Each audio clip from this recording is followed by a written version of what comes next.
اللہ رب العزت کی طرف سے ہر زمانے میں لوگوں کو کسی خیر کا موقع ملتا ہے.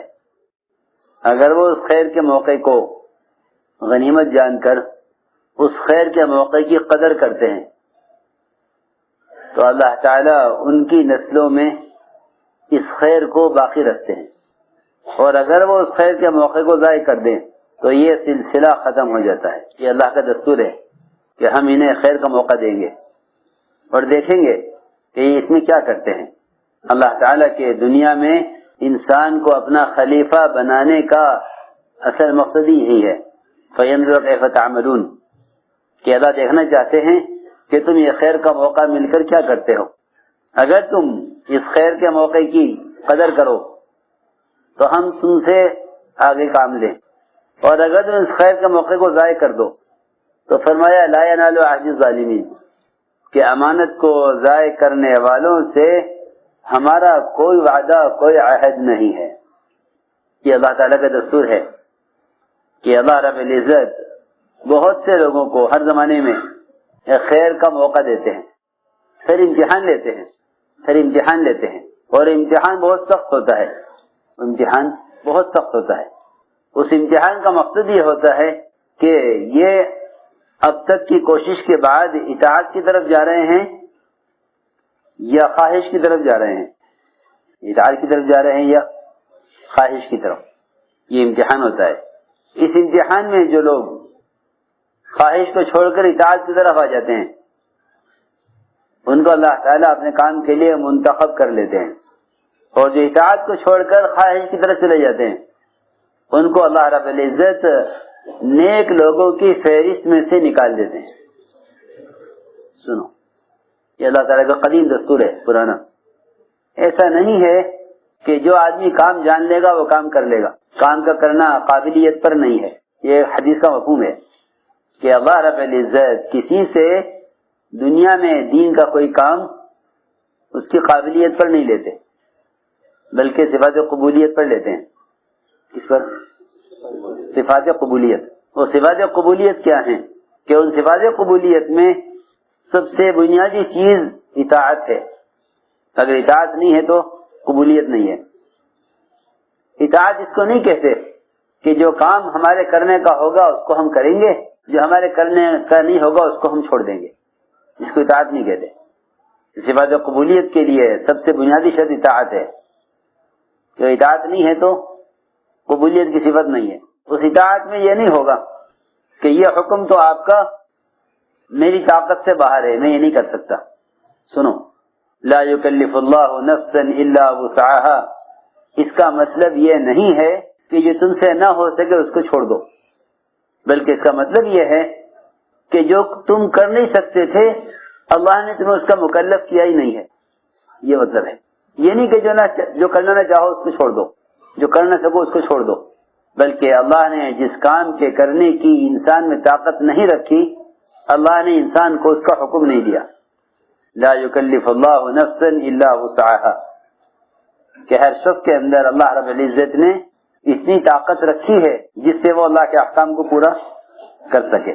یہ بھی لوگ غلط کہتے ہیں کہ ہمیں تو توفیق نہیں ہو سکی. یہ خیال بھی غلط ہے.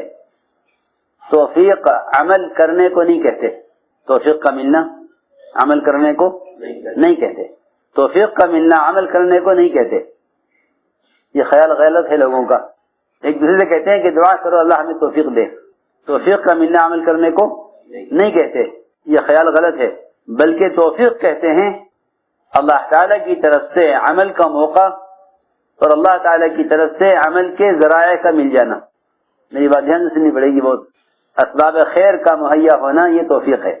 اسباب خیر کا حاصل ہو جانا یہ توفیق. میں عرض کرتا ہوں کہ اسباب خیر کا حاصل ہو جانا یہ توفیق ہے. اللہ تعالیٰ نے جس انسان کو آنکھیں دی ہیں اس کو قرآن دیکھ کر پڑھنے کی توفیق دی ہے. اگر وہ نہیں پڑھتا تو وہ اس توفیق کو ضائع کر رہا ہے. جس کو مال نہیں دیا اللہ نے اس کو زکوٰۃ کی توفیق نہیں دی ہے. جس کو پیر نہیں دیے اللہ نے اس کو نماز میں کھڑے ہونے کی توفیق نہیں دی ہے. میں حیران ہوں کہ لوگوں کے پاس مال بھی ہیں، اسباب بھی ہیں، جسم بھی درست اور تندرست ہے، وہ یہ کہتے ہیں کہ ہمیں توفیق نہیں ہوئی ہمارے لیے اللہ سے توفیق کی دعا کرو. توفیق عمل کرنے کو نہیں کہتے بلکہ توفیق کہتے ہیں اللہ تعالی کی طرف سے اس عمل کے اسباب کا ملنا. جو آدمی اندھا ہے نابینا ہے اس کو قرآن دے کر پڑھنے کی توفیق نہیں ہے. ہاں یہ دعا کر سکتا ہے کہ اللہ مجھے قرآن دے کر پڑھنے کی توفیق دے دے. سمجھے میری بات؟ ہاں اے اللہ مجھے قرآن دے کر پڑھنے کی توفیق دے دے. کا مطلب یہ ہے کہ مجھے آنکھ دے دے کیونکہ میں نابینا ہوں, قرآن دیکھ کر نہیں پڑھ سکتا. سمجھے توفیق کا مطلب؟ اللہ تعالیٰ اس خیر کا موقع دیتے ہیں لوگوں. پھر جب یہ اس خیر کے کام میں چلتے ہیں تو اللہ تعالیٰ ان کا امتحان لیتے ہیں. یہ بہت اہم بات ہے. یہ بات نہیں ہے کہ اگر کسی خیر کا موقع مل گیا تو یہ لوگ امتحان سے پار ہو گئے, ایسا نہیں ہے, ایسا نہیں ہے. بلکہ دنیا والوں کا دستور ہے, یہ طریقہ ہے کہ وہ پڑھے لکھے لوگوں کو لیتے ہیں, پھر ان کا امتحان ہوتا ہے, اس میں سے بعض منتخب کیے جاتے ہیں اور اکثر کو ان میں سے فیل کر دیا جاتا ہے کہ نہیں ہمارے کام کے نہیں ہے. ہاں بہت ڈگریوں والے, بہت صلاحیتوں والے, ان کو منتخب کیا جاتا ہے, پھر ان کو فیل کیا جاتا ہے. کاہے میں امتحان میں جا کے بات سننا. یہ سمجھتے تھے کہ اس کام میں وقت گزارا ہوا ہونا یہ کوئی دلیل نہیں ہے قبولیت کی. اور یہ بھی یاد رکھو کہ شہرت بھی قبولیت کی دلیل نہیں ہے, کیونکہ مشہور ہونا الگ ہے, مقبول ہونا الگ ہے. ایک آدمی مشہور ہے اور ایک مقبول ہے. مقبول وہ ہوتے ہیں حدیث میں کہ مقبول ان کو فرمایا ہے کہ اگر وہ کھو جائیں تو کوئی تلاش نہ کرے اور مل جائیں تو ان کی کوئی پرواہ نہ کرے, وہ مقبول ہوتے ہیں. کھو جائیں تو کوئی, ہاں یہ حدیث کا مفہوم میں عرض کر رہا, کھو جائیں تو کوئی تلاش نہ کرے فلاں صاحب کہاں ہیں, اور مل جائیں تو کوئی ان کی پرواہ نہ کرے. جی ہاں, اس لیے قبولیت الگ چیز ہے, شہرت الگ چیز ہے. ایک مدت گزر جانا کسی خیر کے کام میں یہ قبولیت اور استقامت کی دلیل نہیں ہے. پوچھا گیا حضرت سے کہ حضرت استقامت کسے کہتے ہیں؟ حضرت نے فرمایا صاحب سے کہ تم کیا سمجھتے ہو؟ تو میں نے ایک بات عرض کی ہے کہ قبولیت اور شہرت. تو قبولیت کا تعلق صفات قبولیت سے ہے, قبولیت کا تعلق صفات قبولیت سے ہے کہ ہمارے اندر وہ صفات ہوں جن صفات پر اللہ کی طرف سے قبولیت کا فیصلہ ہوتا ہے. تو میں عرض کر رہا تھا کیسے پوچھا گیا کہ استقامت کسے کہتے ہیں؟ حضرت نے فرمایا تمہارا کیا خیال ہے؟ اس نے کہا کہ جتنے بھی اعمال ہیں ان کو پورا کیا جائے. تو حضرت نے فرمایا کہ استقامت یہ نہیں کہ ایک عمل ہو گیا تھا ایک چھوٹ گیا, کہ استقامت تو یہ ہے کہ یہ اس کام میں مر جائے, اس کام میں مر جائے. استقامت یہ ہے کہ اس کام میں مر جائے. بہت دھیان سے بات سننا بھائی, کہ اس کام میں مر جائے یہ استقامت ہے. کیونکہ ایسے حالات پیش آئیں گے, ایسے سخت امتحان آئیں گے, ایسے امتحان آئیں گے کہ لوگ اس امتحان سے یعنی اس امتحان کو برداشت نہیں کر سکیں گے, امتحان کو برداشت نہیں کر سکیں گے کہ ایسے امتحان آئیں گے. میں عرض کروں گا تفصیل سے. اللہ تعالیٰ کی طرف سے امتحان ہوتا ہے. اللہ نے انبیاء کا یہ امتحان لیا ہے, اس لیے فرمایا اشد الناس بلاء الانبیاء, کہ سب سے سخت امتحان ہوتا ہے نبیوں کا. سخت امتحان ہوتا ہے نبیوں کا. پھر جو ان کے طریقوں پر ہیں ان کا امتحان, پھر جو ان کے طریقوں پر ہیں ان کا امتحان, جو ان کے طریقوں سے زیادہ قریب ہوں گے. ایک صحابی نے عرض کیا کہ یا رسول اللہ میں تو آپ کی معیت چاہتا ہوں, آپ کے ساتھ, کہ اگر ہمارا ساتھ چاہتے ہو تو پھر کمر کس لو فقر و فاقے کے لیے, تنگی کے لیے. سنو, یہ نہیں کہ ہمارا ساتھ ہو جاؤ گے تو تمہیں دنیا میں یہ ملے گا, یہ برکتیں ملیں گی, یہ نعمتیں ملیں گی, یہ نہیں. ہاں یہ فرمایا کہ اگر ہمارا ساتھ چاہتے ہو تو فقر تنگی کے لیے تیار ہو جاؤ. اعد للفقر تجفافا, یہ فرمایا کہ پھر تو تنگی کے لیے اور سختی کے لیے, ناگواریوں کے لیے تیار ہو جاؤ. یہ نہیں فرمایا کہ ہمارے ساتھ آؤ گے تو یہ مزے ہیں, فرمایا کہ دنیا کے مزے تو ان کے لیے ہیں جو ہم سے دور ہیں. تو میں عرض کر رہا تھا کہ امتحان ہوتا ہے سخت, اور یہ امتحان اوپر سے چلا آ رہا ہے. سب سے پہلے امتحان ملائکہ کا ہوا, فرشتوں کا, کہ ہم ایسا حکم لائیں گے جو حکم تمہاری حیثیت کے خلاف ہوگا, حکم تمہاری حیثیت کے خلاف ہوگا. ہم ایسا حکم لائیں گے جو حکم حیثیت کے خلاف ہوگا. ہم دیکھیں گے کہ اب تک کی عبادت سے فرشتوں کے اندر، اب تک کی عبادت سے ملائکہ کے اندر اطاعت کا جذبہ کتنا پیدا ہوا، تو ہم حکم لائیں گے حیثیت کے خلاف. یہ پہلی مثال ہے. حکم دیا فرشتوں کو کہ آدم کو سجدہ کریں، آدم کو سجدہ کریں، حکم دیا، ہمارا حکم ہے. ہاں یہ نہیں کہ تم یہ کہو کہ یہ حکم ٹھیک نہیں ہے، اللہ کو اس کی پرواہ نہیں ہے. ہاں اللہ نے حکم دیا ہے، حکم کا پورا کرنا اطاعت ہے، حکم کو پورا کرنا اطاعت ہے. حکم میں غور کرنا، جی ہاں، کہ یہ پورا کرنے کا ہے یا نہیں، یہ نافرمانی ہے. کہ حکم کا پورا کرنا اطاعت، یہ حکم آیا تو سب نے سجدہ کیا سوائے ابلیس کے کہ نہیں یہ حکم میری حیثیت کے خلاف ہے، یہ حکم میری حیثیت کے خلاف ہے. سب نے سجدہ کیا سوائے ابلیس کہ نہیں یہ حکم میری حیثیت کے خلاف ہے، کیونکہ میں اعلیٰ ہوں یہ ادنا ہے، میں پرانا ہوں یہ نئے ہیں. ہاں دیکھو یہ ہے بات، موازنہ کیا اپنا آدم سے. حل کرنا ہی چاہیے تھا کہ اپنی حیثیت کا موازنہ کرتے اللہ کے امر سے، اپنی حیثیت کا موازنہ کرتے کس سے؟ اللہ کے امر سے، کہ اللہ کا امر ہے، اللہ کا امر ہے اور میں بندہ ہوں. جبرائیل بندے ہیں، اسرافیل بندے ہیں، اسرافیل بندے ہیں. جی ہاں، اسرافیل کا مطلب یہی ہے، سراف کہتے ہیں بندے کو، ایل اللہ یہ لکھا ہے. جبرائیل یہ بندہ ہے، ایل اللہ، جبرائیل اللہ کا بندہ. کہ بندگی کا تقاضا یہ ہے کہ جو کہا جائے وہ کر دو. تو اس نے انکار کیا، اس نے انکار کیا کبر کی وجہ سے. اس لیے کہتے ہیں کہ کوئی معمولی حکم بھی ہے پورا کر دو. آدمی حکم سے انکار کرتا ہے تکبر کی وجہ سے. ایک آدمی آپ کے ساتھ کھانا کھانے بیٹھا، اس نے لقمہ بائیں ہاتھ سے لیا، تو آپ نے فرمایا کہ دائیں ہاتھ سے کھاؤ. بات یہاں سے سننی پڑے گی، فرمایا دائیں ہاتھ سے کھاؤ. تو جب کسی کو کسی بات سے ٹوکا جاتا ہے تو وہ اطاعت کرنے میں اپنی ذلت محسوس کرتا ہے. میری بات دھیان سننا، اطاعت کرنے میں ذلت محسوس کرتا ہے. اس ذلت سے بچنے کے لیے جھوٹا عذر پیش کرتا ہے. تو آپ نے فرمایا کہ دائیں ہاتھ سے کھاؤ. اسے خیال ہوا، اس کو خیال ہوا کہ سمجھ کیا کرنا چاہیے، ٹوک دیا مجھے سب کے سامنے.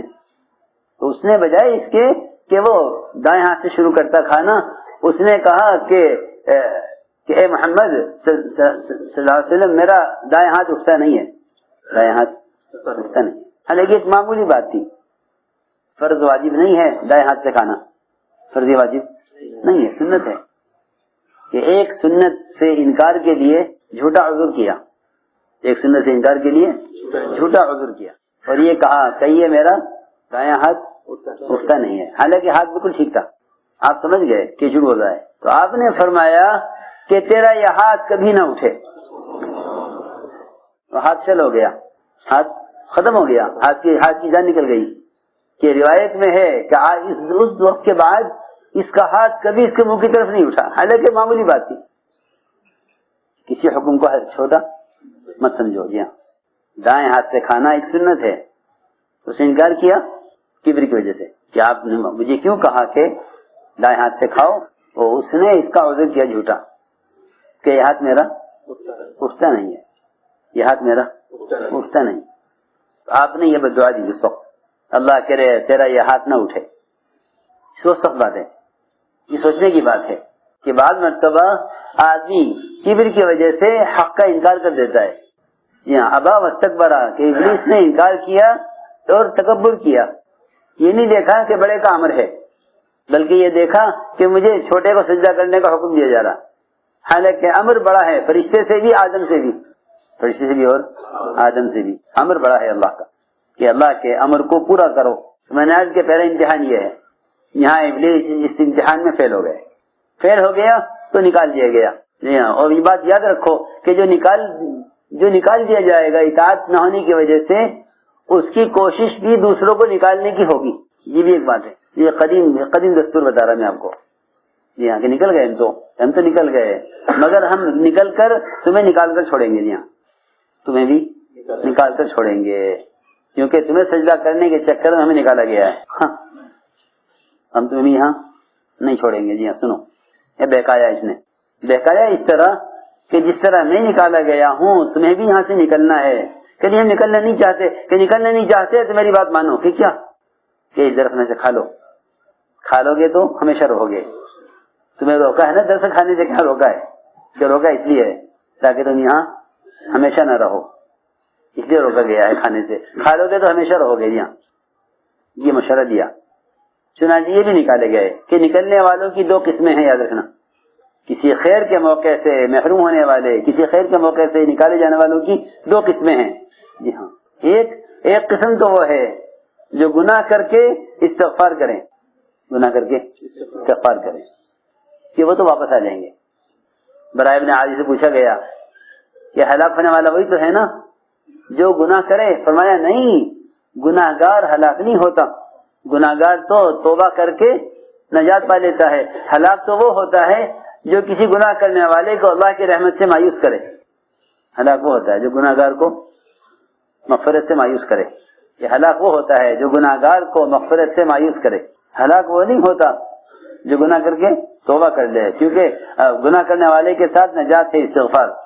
انہوں نے استغفار کر لیا, آدم علیہ السلام نے استغفار کر لیا, ربنا ظلمنا انفسنا, استغفار کر لیا یعنی رجوع کر لیا اللہ کی طرف. شیطان نے اپنی غلطی پر وہ اڑ گیا, وہ غلطی پر اڑ گیا کہ نہیں ہماری بات ٹھیک ہے. جو بھی غلطی پر اڑ گیا وہ محروم ہو گیا. جس نے غلطی تسلیم کر کے استغفار کر لیا وہ مقبول ہو گئے.